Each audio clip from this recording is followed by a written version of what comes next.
Well, hello world. Welcome back. Today I'd like to chat about M&Ms. Now, not M&Ms the candy, but M&Ms as in mindful minutes. I really wish I could remember where I first heard this term because it's stuck with me forever. Anyway, what's a mindful minute? It's 1 minute of meditation. Now, for someone who struggles meditating with the Sieges practice and has to continue to work at it, it can even be hard to take 1 minute to myself. Bev and I were just talking about how when it comes to work, I don't really take breaks. Maybe I'll stop to eat fast kind and then run to the bathroom. But for the most part, and this is really common, especially during the pandemic, for those of us that are working remotely, you kind of just dial in and you go for it. And you end up working a little bit more in some ways. So one thing that I've had to do over the years is like come up with boundaries, right? And hard stops. And sometimes it's a little easier to do than others. Like when there's a lot going on, it's a busier time. But where the practice of taking your or eating your M&Ms and taking your mindful minutes comes into play, it's hard to argue that you cannot stop for 1 minute an hour. So let's say you're up 15 hours a day or more. If you do the math and you add all that up, then collectively it's like, oh, you've meditated for 15 or more minutes, and that's better than not. So while working up to 15 might be a challenge, just start your day with a goal of maybe 3. So during 3 points. So when you wake up, take a minute. When you eat your lunch, take a minute. At the end of your workday, take a minute. So boom, you got 3 minutes. And then add minutes incrementally from there. But what you're doing by giving yourself that space and that time, and at the end of this, I'll give you a really simple mantra that you can repeat while you're meditating. And a breathing, I'll walk you through it. We'll do a breath work exercise. But basically, before you know it, you create this habit, and then you can add to that, right? It's very similar to the whole thought about compound interest investing over time. You just keep putting a little bit here and there, and over time it really adds up. But unlike what you're seeing in the stock market right now, nobody else can manipulate that. So I'm a true believer in, if you do the work spiritually, it will continue to magnify and it will continue to grow. It's very much like law of attraction. The more you do a certain kind of thing and the more you elevate your vibe, eventually it's like your frequency just keeps expanding, and you're tuning into a higher wave, higher vibration, which ultimately will allow for more of that to gravitate towards you. And even when you hit those low periods, and this is why you do that work because the heavier stuff that's out there. We're coming up on 1 year from when Dad passed away, and that for me arguably it's the hugest loss in my life. You can't put any type of figure or thought on what it's like to lose someone so important and who you love. And if I had not done all of this spiritual work in the past, I'd not be able to have made it through this year. And I think in part of that too, what's so important about it is working through previous seasons of loss, doing all the spiritual work, taking my mindful minutes and the other practices that are out there. It's allowed me to maintain a certain frequency, even though I'm wading through understanding grief and the things that come with it. And there's a lot of things that come with it. My parents, when they retired, they left Hawaii. So I think about my mom all the time, and I'm always hoping that she's okay. Being thousands of miles away, it's not super convenient.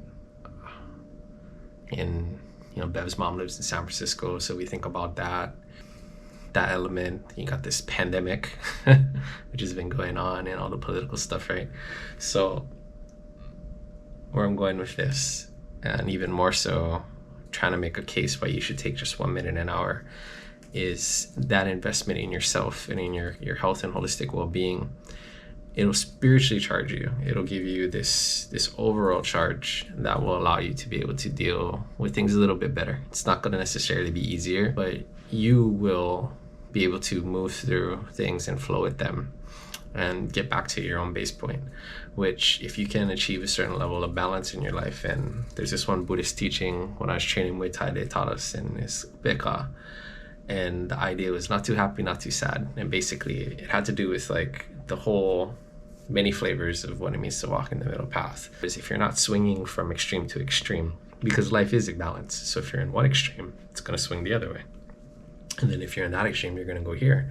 But if you can kind of be always a little bit happy no matter what's going on, it helps you to just vibe and flow through it. So while that night I'll always be like, super stoked, you're still stoked, which over time adds up and it's better.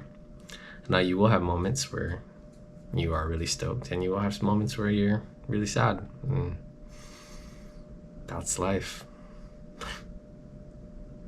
But I do believe that if you take the time for yourself, however you want to start it, and the M&Ms are a great tool, that you will cultivate this overall sense of well-being, this confidence to be able to walk and move through everything, especially when life is trying to smash down on you. Because the seasons, we cannot predict them. They will come, and that's just the reality. And every season is a little bit different than the others. Good seasons have their highs and lows within them. Bad seasons, you can find great beauty in those as well. What I would like you to do is to close your eyes. Before you do that, take a quick look right here, your third eye point. The great teacher Yogananda, in one of his books that I read, he talked about how this point here, if you focus on it, it's kind of where you go to like inner and recharge. And so one way of thinking it is like your third eye point, right? I like to think of it as like, it's like where your inner cell phone charger is. So when you go in and you focus on where your charger is in spiritually, and you kind of just root that, it's just a way to like really focus your awareness and your attention. Because the longer you sit in meditation, at least where I'm at with it, the more complicated it gets to not get distracted. But what I would like you to do is to close your eyes. So close your eyes. You can just follow my voice and then repeat this inside as well. Focus on that third eye point. I'd like you to take a deep breath. Exhale. As you exhale, release it with the do that 2 more times. Deep breath. Exhale. Last one. Now settle into your normal breathing pattern. And what I would like you to just listen to, just follow my voice. I've said this in a previous one, but just follow this. I release, I let go. I release, I let go. I release, I let go. I allow. I allow love. I allow light. I am. I allow love. I allow light. I am. I release. I let go. I want you to take another deep breath. Inhale. Exhale with the ha. You can keep your eyes closed. You can slowly open them. Just kind of reacclimate to your surroundings. But basically, that exercise, meditate on how you feel. If there's other phrases that work better for you. I like that because in the process of releasing and letting go, I'm reminding and I'm setting my focus and my attention to just disconnect, and what I don't need, I don't need. And the whole idea of the I am, there's an earlier video you can check out. But, if you go back to scripture, even if you look at the powerful affirmations that are out there, like I am healthy, I am wealthy, I am happy, I am love, the name for God, I am who I am. And if God is love, then, and I am who I am, and if that's the name, then you are love. So it all interconnects, it all intertwines. I hope you have a great one. On the recording of this, it's Aloha Friday, so happy Aloha Friday every day. I guess if you live in Friday Harbor, Washington, it really is Aloha Friday every day. But you guys have a great one. If you haven't, please subscribe, please like. Thank you for everyone who interacts, and feel free to drop comments if you have tips and tools. let this be a resource for others too. You know, we're all in this together. Let's share knowledge and let's grow and let's expand. You take care.